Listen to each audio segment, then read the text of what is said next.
Hello everyone, welcome back to the second episode of lookism.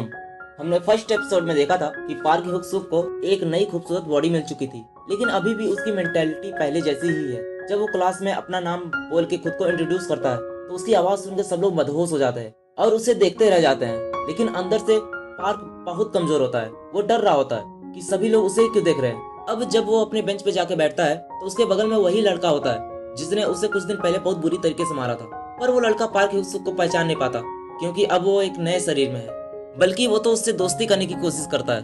तभी वो लड़की park ह्यूक-सुक के साथ फ्लर्ट करने लगती है। अब इस नए शरीर में आके पार्क ह्यूक-सुक को बहुत अच्छा फील हो रहा होता है। उसे इस शरीर में बहुत अच्छा लगता है और जब वो उस शरीर में चलने की प्रैक्टिस करता है तो जो लोग भी उसे देखते हैं उनको लगता है कि वो एक मॉडल है।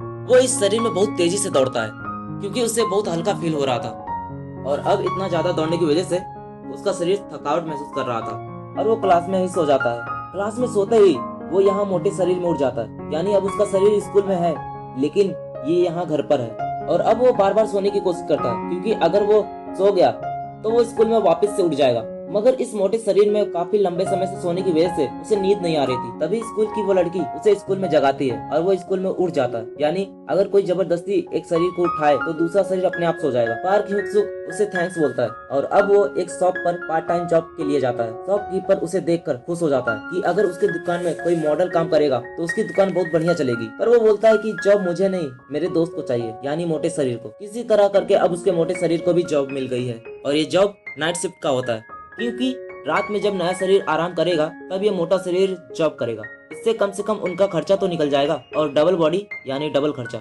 और अब जब वो रात को काम कर रहा होता है तभी वहाँ उसी स्कूल के कुछ लड़के आ जाते हैं, पर उसे वहाँ कोई नहीं पहचानता क्योंकि वो मोटे वाले शरीर में है। उसका नाम भी पार्क ह्यूक-सुक होता है। ये जान के वो लड़का जिसने पहले भी उसे मारा था उसे दोबारा मारने लगता है क्योंकि क्लास में नए लड़के पर सारी लड़कियां मरती हैं और इसका नाम भी सेम होने की वजह से वो उसे बहुत बुरी तरीके से मारता है। और उसे मारने के बाद उसकी एक न्यूड फोटो भी ले लेते हैं ताकि वो किसी को कंप्लेन ना कर सके। तभी उसकी मॉम का कॉल आता है और हमें पता चलता है कि पार्क ह्यूक-सुक की मॉम उसके स्कूल की फीस भरने के लिए दिन तो दिन रात को भी काम कर रही है। और अब जब अगले दिन दोबारा से पार्क ह्यूक-सुक अपने स्कूल जाता है तो वो लड़के जिन्होंने उसके मोटे शरीर को मारा होता है उसकी नंगी तस्वीर देखकर हंस रहे होते हैं और सबको दिखाते हैं और वो सभी लोग उस मोटे को गाली भी दे रहे होते हैं। तभी एक लड़का उसकी मॉम को भी गाली दे देता है और अब पार्क ह्यूक-सुक गुस्से से बोलता है तुम्हें इसमें उसके मॉम को नहीं लाना चाहिए था।